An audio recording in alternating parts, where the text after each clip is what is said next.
हमारे साथ एक और खास मेहमान शिव आरती मैम मौजूद हैं, टैक्स एक्सपर्ट हैं। आरती मैम, आपके पास तो मुझे आना ही था। एक लेमैन के तौर पर, एक एम्प्लॉय के तौर पर, एक सैलरीड पर्सन क्लास के तौर पर किस तरह से हम अपने हिंदुस्तानियों को समझाएंगे इस बजट ने उन्हें क्या कुछ दिया? नमस्कार। बहुत बहुत शुक्रिया आपके शो पे बुलाने का। इसमें जो अगर हम बजट देखें, आपका जो सवाल जिस वर्ग के लिए है, यस मैम, सो उस वर्ग में बड़ी एक चीज कही गई है जिसमें ये बजट जैसे हमारे प्रधानमंत्री जी ने कहा था कि इसमें कुछ लक्ष्मी माँ आएंगी इस बजट पे। तो वो जो आई हैं वो मेजरली मिडिल क्लास और अपर मिडिल क्लास के लिए आई हैं, जहां पे जो आपका 12 लाख तक जो टैक्स जीरो कर दिया गया है। तो आप लगाइए, एक तरह से गवर्नमेंट ने दुबई में रहने वाली बात हो गई है, इंडिया में टैक्स फ्री कर दिया उन्होंने। तो टैक्स फ्री करने का अर्थ ये है कि जो सबकी बैठे बैठे सैलरी कुछ परसेंटेज बढ़ गई है जी मैम, उससे उससे उनकी खरीदने की पावर, खर्चने की पावर, दोनों चीजें बढ़ गई। जो कि आप देखिए जिस स्लैब को ये केटर किया गया 12 लाख तक, जिसके घर में 1 लाख रुपए तक जा रहा है, उस चीज के मायने रहते हैं। तो उसमें जो उसको इफेक्ट आएगा, ये बहुत ही ज्यादा पॉजिटिव इफेक्ट आएगा। बिकॉज अगर किसी का 5, 10, 15 हजार रुपए बच रहा है तो इसका एक बड़ा लॉन्ग टर्म इफेक्ट आता है मंथ ऑन मंथ बेसिस पे। तो एक तो ये चीज बड़ी अच्छी रही है। दूसरी, जो इनकम टैक्स बिल पेश होगा पार्लियामेंट में, उसमें जो वो हमें और ज्यादा डिटेल में लेके जाएगा इस चीज के लिए, जहां पे एंटिसिपेट करें कि शायद 50% तक और कुछ भी टैक्स माफ कर दिए जाए।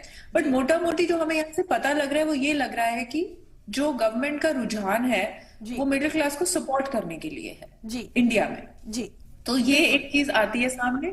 इसके अलावा स्टार्टअप इकोनॉमी को सपोर्ट किया गया है, एंटरप्रेन्योरशिप को सपोर्ट किया गया है, एमएसएमईज को सपोर्ट। ये शिव आरती मैम मौजूद हैं, टेक एक्सपर्ट हैं। मैम, आपसे भी हम समझने की कोशिश करेंगे जिस तरह से टेक्निकली इस बजट को देखा जाएगा, उसके ऊपर क्या कुछ आप रोशनी डाल सकती हैं? जी ma'am, from a technology point of view हम इस बजट को देखें जी, तो ये बहुत बड़ा बूस्ट है। अगेन बहुत ज्यादा पॉजिटिव रहा है। मैं इसको आपको क्विकली पॉइंटर में बता देती हूँ, क्योंकि हमारी बेसिकली स्टार्टअप और मैन्युफैक्चरिंग इकोनॉमी को बूस्ट किया जा रहा है इससे।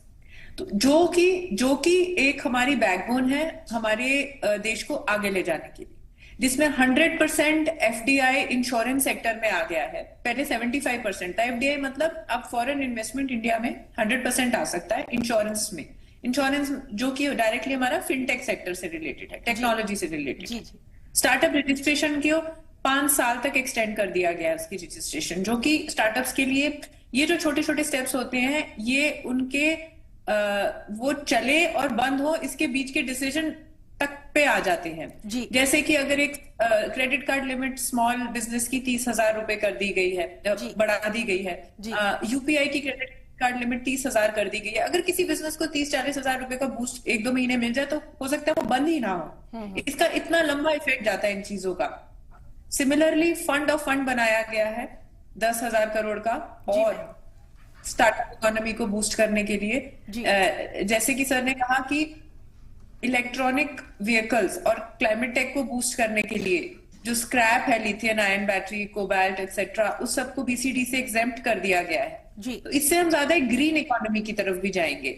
और ये छोटी छोटी चीजें जो हमारा नेशनल मैन्युफैक्चरिंग मिशन को बूस्ट कर रही है, जो हमारे हेल्थ केयर सेक्टर को बूस्ट कर रही है, बिल्कुल टेक्नोलॉजी को बूस्ट कर रही है, आर्टिफिशियल इंटेलिजेंस को स्कूलों तक ले जाया जा रहा है जी। तो ये चीज आप समझिए, आर्टिफिशियल इंटेलिजेंस अगर पहले हेल्थ केयर तक थी वो, पर अब वो स्कूल्स तक जाएगी तो इसका बहुत ज्यादा इफेक्ट